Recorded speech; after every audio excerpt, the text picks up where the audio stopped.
کہ white house سے اٹھ کر چلے جانے کے بعد social media platform Truth Social پر پوسٹ کرتے ہوئے لکھا کہ آج ہماری بڑی وائٹ ہاؤس میں بڑی معنی خیز ملاقات ہوئی۔ تو ناظرین، یہ ایک خبر تھی جو ابھی میں نے آپ کے ساتھ شیئر کی، صدر ٹرمپ کی اور صدر یوکرین کے صدر زیلنسکی کی، جو وائٹ ہاؤس میں آج ایک ملاقات ہوئی، جس میں بعد ازاں ایک سخت جملوں کا تبادلہ ہوا۔ تھوڑا سا اس خبر کے پس منظر میں جائیں اور یہ جو پاکستان میں رجیم چینج ہے، اس خبر کا پس منظر، اس کچھ رجیم چینج کو جوڑ کے کچھ اس کو دیکھیں تو اس طرح سے ملیں گی کہ ہو سکتا ہے آنے والے کچھ ہفتوں میں پہلے بھی اپنے ولاگ میں ذکر کر چکا ہوں اس بات کا کہ آنے والے کچھ ہفتوں میں پاکستان سے متعلق صدر ٹرمپ کا کوئی اہم بیان آ سکتا ہے۔ اب ناظرین، اس کے ساتھ جو میں دوسری خبر آپ کے ساتھ شیئر کرنے جا رہا ہوں، وہ خبر پاکستان سے جڑی خبر ہے۔ اب وہ خبر کیا ہے، وہ میں خبر آپ کو تفصیلاً پڑھ کے سنا دیتا ہوں۔ پاکستان جمہوریت میں بدترین کارکردگی دکھانے والے ممالک کی فہرست میں شامل۔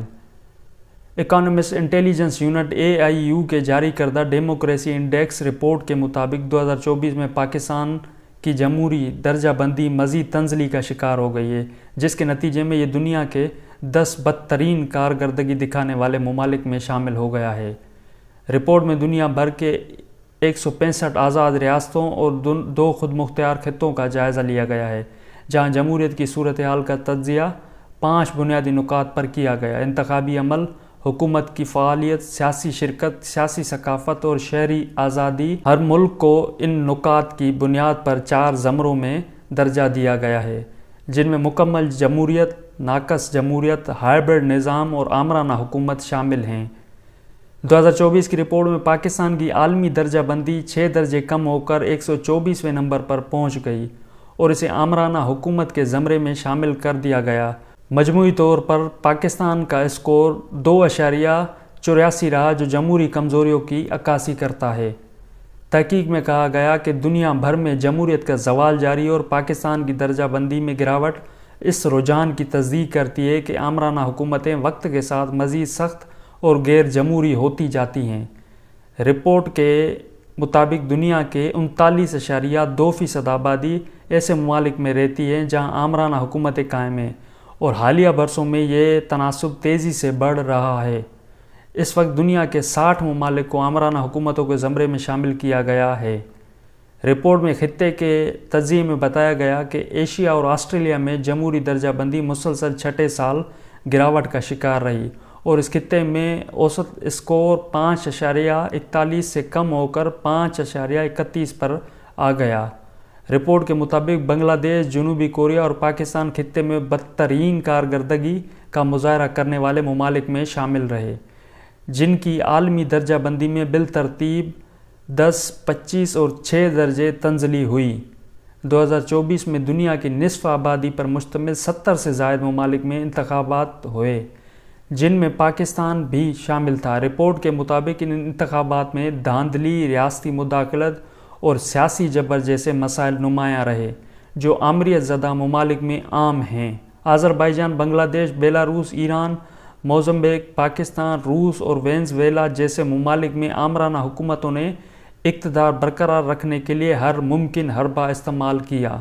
جنوبی ایشیا کے حوالے سے رپورٹ میں کہا گیا کہ خطے میں انتخابات دھوکہ دہی اور تشدد سے متاثر رہے، اور پاکستان میں 8 فروری کو ہونے والے عام انتخابات میں ریاستی مداخلت اور سیاسی جبر کے الزامات لگائے گئے۔ جنوبی ایشیا میں جمہوریت کا مستقبل غیر یقینی قرار دیا گیا۔ ڈیموکریسی انڈیکس کے ڈائریکٹر جان ہوئی نے کہا کہ 2006 سے انڈیکس کے رجحان سے واضح ہے کہ آمرانہ حکومتیں مضبوط ہو رہی ہیں، جبکہ جمہوری نظام مشکلات کا شکار ہے۔ ان کے مطابق عالمی سطح پر جمہوریتوں کو شدید چیلنجز کا سامنا ہے، جو مستقبل میں مزید پیچیدہ ہو سکتے ہیں۔ تو ناظرین، یہ پاکستان کا حال کر دیا انہوں نے۔ پاکستان کو یہ اس نہج پہ انہوں نے پہنچا دیا ہے، یہ جو موجودہ رجیم ہے اور اسٹیبلشمنٹ نے یہ جو حال کر دیا ہے پاکستان کا۔ اب ناظرین، ان کا جو ہے یہ آخری وقت چل رہا ہے۔ آخری وقت کیا، بس ایسا کہہ لیں کہ یہ ان کے آخری مہینے یا ان کے یہ آخری ہفتے چل رہے ہیں. تو آنے والے دنوں میں جو ہے نا ان کے لیے بڑے جو ہے نا سخت سے سخت انٹرنیشنلی جو بیانات آئیں گے. بیانات تو ابھی بھی سخت آ رہے ہیں، لیکن انٹرنیشنلی سب سے پہلے جو ہے امریکہ سے بڑے سخت بیانات آئیں گے، اور اس کے بعد جو پریشر ان پہ آئے گا نا وہ پریشر بڑا ہی خطرناک ہوگا. جو مطلب جس طرح کا آج جو میں نے پہلے خبر پڑھ کے سنائی، جو ٹرمپ کا جو آج یوکرین کے صدر زیلنسکی کے ساتھ رویہ تھا، جو ان کا مطلب ایک سخت جملوں کا جو تبادلہ ہوا ہے، اس میں اس بات کا اگر جائزہ لیا جائے اور حالات کو، پاکستان کے حالات کو سامنے رکھ کے، تو آنے والے وقت میں پاکستانی رجیم کے لیے جو ہے نا بہت بڑی ایک مسائل کھڑے ہونے جا رہے ہیں. اور جس لیول کے مسائل کھڑے ہونے جا رہے ہیں پاکستانی رجیم کے لیے، تو میں نہیں سمجھ رہا ہوں کہ یہ فیس کر سکیں گے ان کو، کیونکہ ان کے پیچھے تو عوام ہی نہیں کھڑی ہے نا. یہ تو فارم 47 کی پیداوار ہیں، فارم 45 کی تو پیداوار ہے ہی نہیں. پاکستان مسلم لیگ نواز 17 سیٹیں جیتی ہوئی ہے. ملک کا جو صدر ہے وہ 24 سیٹوں والا صدر آصف علی زرداری. تو اب حالات جس طرف جا رہے ہیں نا، تو یہ پریشر تو بالکل سوال ہے. پریشر ناظرین ہمیشہ ایک بات یاد رکھیے گا، انٹرنیشنلی پریشر، بیرونی دباؤ جو بھی ہوتا ہے نا، وہ ہمیشہ اس دباؤ کو وہ حکومتیں برداشت کر لیتی ہیں جو حکومتیں عوام کی طاقت سے آئی ہوئی ہوتی ہیں، عوام کے مینڈیٹ سے آئی ہوئی ہوتی ہیں، نہ کہ جو چوری کے مینڈیٹ سے آئی. چوری کے مینڈیٹ سے آئی ہوئی حکومتیں کبھی بھی جو ہے نا انٹرنیشنل دباؤ کبھی بھی برداشت نہیں کر سکتی، اور ایک خاص طور پہ پاکستانی رجیم تو کبھی بھی برداشت نہیں کر سکے گی. یہ میں نہیں سمجھ رہا ہوں کہ یہ اس لیول پہ یہ برداشت کر پائیں گے. اور ناظرین اس کے علاوہ جو میں آج آپ کے ساتھ آج کی تیسری خبر شیئر کرنے جا رہا ہوں، وہ خان صاحب سے ریلیٹڈ خبر ہے. اب وہ خبر کیا ہے؟ وہ خبر یہ ہے کہ خان صاحب نے امریکی ٹائم میگزین میں ایک آرٹیکل لکھا ہے، جو آج پبلش ہوا ہے آرٹیکل. وہ آرٹیکل جو ہے خان صاحب نے بڑا آرٹیکل جو ہے نا، وہ خان صاحب کے تو خطوط بھی جو ہے نا بڑے ان میں جو الفاظ ہوتے ہیں بڑے گہرے الفاظ ہوتے ہیں. اور یہ جو آرٹیکل خان صاحب نے لکھا ہے یہ بھی بڑا آرٹیکل جو ہے نا، اس کو ٹائم میگزین نے جو چھاپا ہے تو بڑا زبردست. اب اس میں ٹائم میگزین نے اس آرٹیکل کو ناظرین نام دیا ہے کہ ضروری ہے کہ پاکستانی فوج کے سربراہ جنرل سید عاصم منیر آئین حدود کا احترام کریں. جب تو فوج اپنے دائرہ اختیار میں رہے گی تبھی پاکستان حقیقی جمہوریت کے تحت ترقی کر سکتا ہے. اب یہ خان صاحب کے آرٹیکل کو جو ہے عنوان دیا ہے ٹائم میگزین میں. اب آرٹیکل پورا کیا ہے؟ آرٹیکل تو یہ انگلش میں ہے، یہ میں آپ کو اردو میں پڑھ کے سنا دیتا ہوں. اب ناظرین اس میں ہے کہ ہم 2025 میں آباد ہوں گے. میں اس بات پر غور کرتا ہوں کہ پاکستان کی تاریخ کا سب سے زیادہ ہنگامہ خیز اور آزمائشی دور کیا رہا ہے. تنہائی کی کوٹری میں قید سے میں آمرانہ حکمرانی میں جکڑی ہوئی قوم کے دل دلانا دینے والی حقیقت کا گواہ ہوں. پھر بھی ہر چیز کے باوجود میں پاکستانی عوام کی لچک اور انصاف کے لیے ان کے اٹل عزم پر، اپنے یقین پر ثابت قدم ہوں. میرے خلاف سیاسی بنیادوں پر لگائے گئے الزامات جمہوریت کے لیے میری لڑائی کو خاموش کرنے کی کوشش کے سوا کچھ نہیں. لیکن یہ جدوجہد میرے اکیلے کی نہیں ہے.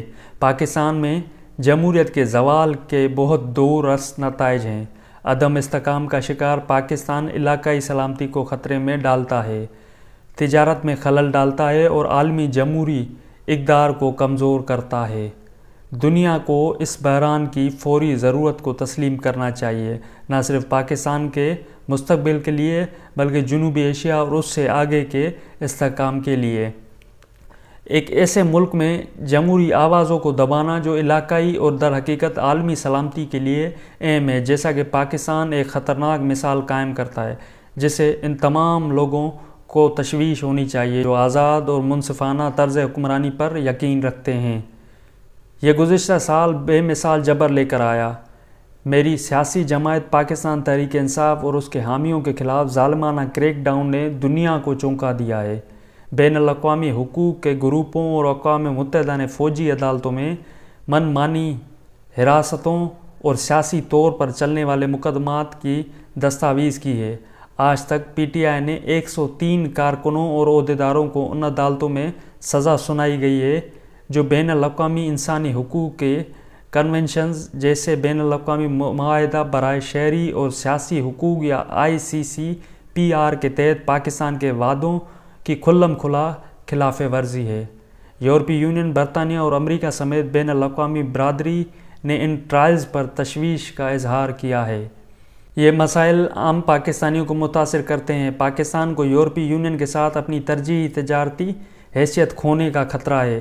ایسا اقدام جس سے ہماری معیشت خاص طور پر ٹیکسٹائل سیکٹر تباہ ہو جائے گا۔ اس کے باوجود پاکستان میں اقتدار میں رہنے والے اپنے لاپرواہی کا راستہ جاری رکھے ہوئے ہیں۔ میرے اور میری ساتھی پی ٹی آئی پارٹی کارکنوں کے بارے میں من گھڑت بیانیوں اور بے بنیاد پروپیگنڈے سے پاکستان کی حیثیت کو خطرے میں ڈال رہے ہیں۔ دنیا کو اس پر بھی توجہ دینی چاہیے کیونکہ پاکستان میں داخلی طور پر جمہوریت ختم ہونے کے ساتھ ہی خیبر پختونخوا اور بلوچستان جیسے علاقوں میں دہشت گردی بڑھ گئی ہے۔ یہ حادثاتی طور پر نہیں ہوا اور نہ ہی یہ محض موقع ہے۔ ان اہم سیکیورٹی خطرات سے نمٹنے کے بجائے پاکستانی فوج کے وسائل کو پی ٹی آئی جیسے سیاسی مخالفین کے خلاف انتقامی مہم کی طرف موڑ دیا گیا ہے۔ عدلیہ انصاف کے لیے ایک محافظ بننے کے بجائے اسے کم کر دیا گیا ہے جس میں سیاسی ظلم و ستم کا آلہ سمجھتا ہوں۔ انسداد دہشت گردی کی عدالتیں اب پی ٹی آئی کے حامیوں سے بھی بھری پڑی ہیں جن پر مضحکہ خیز الزامات ہیں۔ گھروں پر چھاپے مارے گئے، خاندانوں کو دہشت زدہ قرار دیا گیا، یہاں تک کہ خواتین اور بچوں کو بھی اس وحشیانہ جبر سے نہیں بچایا گیا۔ ہمارے سوشل میڈیا رضاکاروں، ڈائسپورا میں حامیوں اور کارکنوں نے اپنے خاندانوں کو ہراساں اور اغوا کیا ہے۔ یہ سب اختلاف کو خاموش کرنے کی کوشش میں ہے۔ میری پارٹی نے نومبر کے آخر میں اسلام آباد میں حکومت مخالف مظاہروں کے دوران سیکیورٹی سروسز کے ہاتھوں مارے گئے 12 حامیوں کی دستاویز کی ہے۔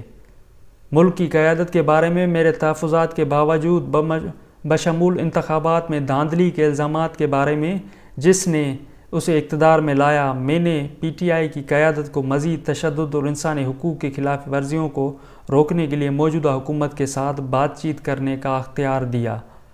ہمارا ایجنڈا واضح تھا، پی ٹی آئی پارٹی کے کارکنوں اور غیر مسلح مظاہرین پر حملوں کی تحقیقات کے لیے ایک عدالتی کمیشن۔ ہم نے تمام سیاسی قیدیوں کی رہائی کا بھی مطالبہ کیا۔ جواب میں مجھے پی ٹی آئی کے لیے مبہم سیاسی جگہ کے بدلے نظر بندی کی پیشکش کی گئی لیکن میں نے اسے یکسر مسترد کر دیا۔ دریں اثنا پارلیمنٹ کو اس حد تک محدود کر دیا گیا ہے جسے میں اور میری پارٹی آمرانہ پالیسیوں کے لیے ربڑ اسٹیمپ کے طور پر دیکھتے ہیں۔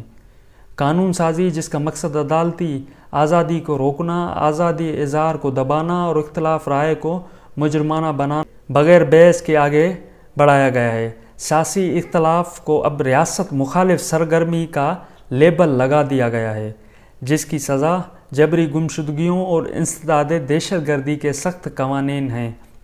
پاکستان میں جمہوریت کی آخری نشانیاں مٹ چکی ہیں۔ تو ناظرین، یہ جو ہے نا خان صاحب کا آرٹیکل ٹائم میگزین میں چھپا ہے۔ تو یہ جو ٹائم میگزین میں ناظرین آرٹیکل چھپا ہے نا، اچھا اس میں ایک بات تو کلیئر ہو گئی، یہ جو کہہ رہے ہیں کہ خان صاحب کو کوئی بھی ایسی ہم نے ڈیل کی آفر نہیں کی ہے، تو خان صاحب کو جو بنی گالا شفٹ ہونے کی اور اس سمیت جو بھی آفریں تھیں جہاں جہاں شفٹ ہونے کی، خصوصاً سب سے بڑی آفر جو تھی بنی گالا شفٹ ہونے کی تھی۔ تو اب یہ اس آرٹیکل چھپنے کے بعد ایک انٹرنیشنل ادارے میں اس طرح کا خان صاحب کا آرٹیکل چھپنے کے بعد تو یہ بات تو کلیئر ہو گئی کہ خان صاحب کو آفریں تو تھی جو یہ خان صاحب نے خود اس آرٹیکل میں لکھا ہے۔ تو اب ان کا یہ بیان ابھی یہاں دم توڑ گیا موجودہ رجیم چینج کا اور اسٹیبلشمنٹ کا کہ ہماری طرف سے کوئی بھی ایسی عمران خان کو آفر نہیں تھی. یہ بیانیہ ان کا بالکل یہاں دم توڑ گیا. اس آرٹیکل میں یا آرٹیکل جس طرح سے جس انداز سے یہ آرٹیکل لکھا گیا ہے یا یہ آرٹیکل جس انداز سے یہ آرٹیکل میں نے ابھی آپ کے سامنے پڑھ کے آپ کو سنایا، تو اب ان کا یہ جو فارم 47 والوں کا فارم 47 کی جو رجیم ہے یا حکومت ہے مینڈیٹ چوروں کی، اور اسٹیبلشمنٹ کا جو ایک بیانیہ تھا جہاں ان کا ایک جو موقف تھا جو بار بار کہہ رہے تھے ہماری طرف سے کوئی بھی جو ہے نا عمران خان کو ایسی آفر نہیں ہے، تو خان صاحب بار بار یہ کہتے رہے کہ مجھے ایسی ایسی آفریں ہیں. تو اب اس آرٹیکل کے بعد یہ جو آرٹیکل چھپا ہے اس میگزین میں، ٹائم میگزین میں، تو میں سمجھ رہا ہوں اس انٹرنیشنل میگزین میں یہ آرٹیکل خان صاحب کا چھپنے کے بعد اب اس میں کوئی بھی دو رائے نہیں ہے کہ خان صاحب کو اس طرح کی آفریں، یہ اب انٹرنیشنلی لیول پہ جو ہے نا بات عیاں ہو گئی. تو ناظرین آج تک کے لیے اتنا ہی، ملتے ہیں ایک نئے ولاگ میں، تب تک مجھے دیجیے اجازت. اللہ نگہبان.